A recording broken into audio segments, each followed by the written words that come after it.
Olá, meus irmãos, sejamos todos muito bem-vindos ao nosso momento de estudo da doutrina espírita para começar o dia de hoje. E a nossa mensagem de hoje vai estar dentro do livro Amizade, capítulo 12, intitulado Comparação. Meimei vai nos levar à reflexão sobre a comparação que fazemos em nossas vidas nos próprios momentos em que vivenciamos, no ontem e no agora. Uma vez que eles vão ser os diferenciais na construção do porvir. Mas primeiro, o que é comparar? Quando vamos ao dicionário, comparar significa confrontar, relacionar coisas animadas ou inanimadas, concretas ou abstratas, da mesma natureza ou que apresentem similitude, para procurar as relações de semelhança ou disparidade que entre elas existam.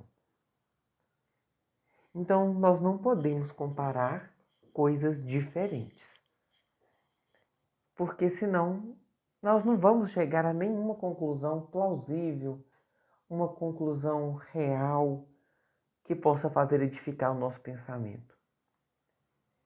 E nós pensamos muitas vezes em comparação de uma forma pejorativa na nossa vida. Nós criamos o hábito de comparar os nossos esforços com os das demais pessoas. Nós comparamos a nossa vida com a do outro. Nós, inclusive, julgamos, mesmo com o nosso ponto de vista muito restrito, que a vida do outro é superior à minha, nos critérios de comparação que nós fazemos, sem muito embasamento para tal. Mas Jesus não fez comparação de uma pessoa com a outra. Jesus usou o critério de comparação para nos explicar acerca do reino de Deus, acerca do mundo de regeneração, acerca da nossa vivência do seu próprio Evangelho. Tanto é assim que no Evangelho de Mateus, no capítulo 13, nós temos duas parábolas narradas ali. A parábola do semeador e a parábola do joio. Quando a gente olha a parábola do semeador, Jesus compara a boa nova com a semente. E depois o próprio Jesus explica a parábola para os seus amigos mais íntimos, para os seus apóstolos, dizendo que ele fala em parábolas porque veem sem ver e ouvem sem ouvir nem entender. Ele dá essa resposta quando é questionado por que é que fala por parábolas. É porque a comparação com algo palpável do nosso conhecimento nos faz refletir acerca da realidade da mensagem de Jesus, da sua aplicação em nossa vida e da nossa responsabilidade em colocá-la em prática. E ele ainda usa nessa comparação com a nossa realidade na parábola do joio, quando fala que o reino de Deus, dos céus é semelhante ao homem que semeou boa semente no seu campo. E aí ele continua. Repara que ele fala do reino dos céus, assemelhando, comparando com o homem que semeou boa semente no campo. Então, quando nós formos usar a comparação para edificar, nós estamos usando a comparação aos moldes do Cristo. E é sobre isso que Meimei vai conduzir nossa reflexão. Mas ela não vai comparar a nossa vida com a do outro.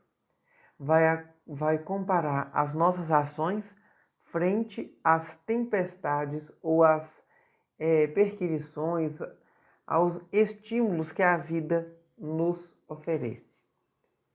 Então, se somos convidados a arrancar os espinhos da alma, tenhamos em mente as alegrias que a vida nos oferta depois que os espinhos da alma são retirados. E aí Jesus, no capítulo 16 do Evangelho de João, fala para a gente assim: na verdade vos digo que vós choreis ou vos lamentareis. O mundo se alegrará e vós estareis tristes, mas a vossa tristeza se converterá em alegria. O que é isso? Aonde que esse texto está? No Evangelho de João, quando os apóstolos estão sabendo por Cristo de seu padecimento, de seu sofrimento que viria a acontecer. E aí Jesus fala que os sofrimentos dele se converteriam em alegria. Imagina se Jesus tivesse desistido. Já parou para imaginar o que seria de nós se, frente aos desafios que Jesus iria passar, ele dissesse que não estava mais disposto?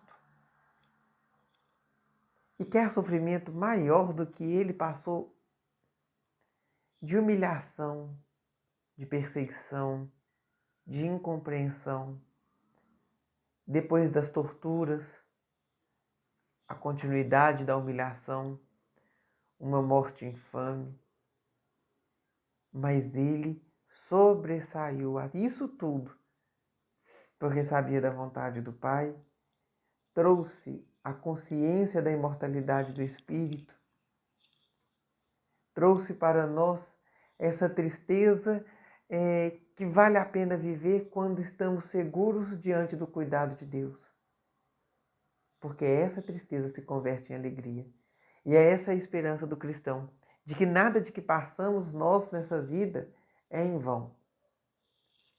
Tudo tem um porquê dentro da sabedoria do Pai, dentro das leis naturais que regem a nossa vida. Depois, Bebê vai falar para a gente que quando formos tirar as pedras dos nossos caminhos, então comparemos que o esforço valerá a pena, porque trilharemos caminhos mais seguros.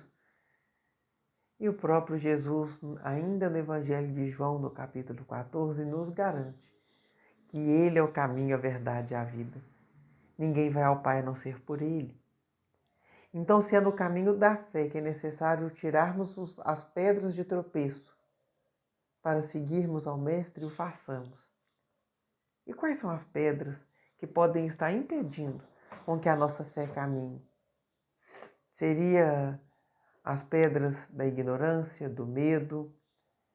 Seria a pedra da vaidade, do orgulho? Seria a falta de comprometimento?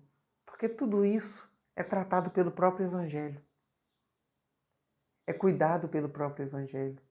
O próprio Evangelho é a diretriz para sarar as feridas da nossa alma. E aí Memê continua que quando sanamos as tristezas que abatem nossa alma, tenhamos consciência de que no porvir teremos contentamento e esperança. Quando a gente olha por isso, nós pegamos aqui para a gente refletir uma fala de Jesus no capítulo 6 do Evangelho de Mateus. Ele estava sofrendo muito, angustiado, porque sabia que estava chegando a hora de seu martírio. E ele faz uma oração prostrado-se diante da vontade do Pai. Meu Pai, se for possível, afasta de mim este cálice. Contudo, não seja como eu quero, mas sim como tu queres. Jesus sabia que a vontade de Deus era superior à sua. Era uma sabedoria infinita. E confiar é entregar-se na mão de quem pode te conduzir ao caminho correto, mesmo que te pareça loucura no primeiro momento. Jesus faz isso, ele se entrega à vontade do Pai. Num convite a também fazermos isso nos nossos momentos de tristeza, nos nossos momentos de angústia, onde não damos conta de pensar ou raciocinar sozinhos da melhor forma possível. Deixemos que Jesus faça isso por nós, enquanto Espírito que governa nosso planeta. Deixemos que Deus ampare e nos tome em seu colo e nos ajude a essa condução, a resolução de nossas angústias, problemas e tristezas. Confiemos. E aí Memei fala assim, que a noite, ela é uma grande escuridão, mas não nos atemos a ela pela beleza que se manifesta nas milhares de estrelas que despontam e rompem as trevas. mostrando que mesmo nos momentos mais sombrios da nossa encarnação, temos nós essas milhares de estrelas que cintilam em nosso benefício. Sejam espíritos encarnados que convivem conosco e que nos oferecem seus préstimos, seu acolhimento. Sejam os espíritos desencarnados que nos oferecem consolo, sabedoria, boas intuições, segurança. Seja Jesus que tudo governa nesse planeta, para que nenhuma ovelha de seu Pai se perca, e seja o próprio Pai, Criador de todas as coisas, Criador também de cada um de nós, que ama e zela por sua criatura. E por fim, Meimei vai nos falar que quando refletirmos sobre as nossas dificuldades, também reflitamos sobre as bênçãos que possuímos em nossa vida, porque elas refletem a bondade de Deus. E Emmanuel, no livro Rumo Certo, lição 24, vai falar para a gente assim: reflete nos males maiores que nos alcançariam fatalmente amanhã, se não fosse o socorro providencial dos males menores de hoje, e reconhecerás de todo o contratempo aceito com paciência e serenidade, é sempre toque do amor de Deus, alertando-nos o coração e guiando-nos o caminho. Ou seja, não vamos cair na reclamação. Quando formos comparar a nossa existência, comparemos com Jesus, que é guia e modelo, e trilhemos os seus caminhos. Se for para refletir nas nossas dificuldades, vamos ver as bênçãos que Deus cerca essas dificuldades, mostrando que Ele impera sobre nossa vida. E que nessas circunstâncias, as suas bênçãos e bondade se refletem. E que todos esses males menores são educativos para o nosso espírito, para que males maiores não aconteçam. Porque se aferimos o conhecimento no agora, novas provas não precisam de ser consideradas no amanhã. Se expio a minha dificuldade no hoje, sem ter que resgatar os mesmos males cometidos outrora, temos nas experiências do porvir. Em tudo manifesta a bondade de Deus.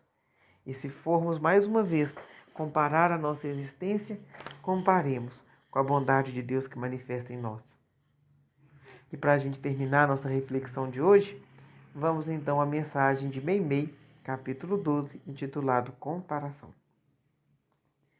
Quando tiveres de arrancar algum espinho que o contato da terra te haverá imposto à epiderme da alma, reflete nas colheitas incessantes das flores de alegria que a vida te oferta. Quando tiveres de arredar alguma pedra da estrada a percorrer, detente a contar os quilômetros de caminho seguro em que transitas. Quando tiveres de sanar algum momento de tristeza, medita nas horas de contentamento e esperança que te alimentam os dias. Quando tiveres de perguntar por que teria Deus criado as sombras da noite, pensa nos milhões de estrelas que as trevas te descortinam. Quando tiveres de atravessar alguma dificuldade no mundo, soma as bênçãos que já possuis e sentirás o coração mergulhado no oceano sem fim da bondade de Deus. Que Jesus nos abençoe e que tenhamos todos um bom dia.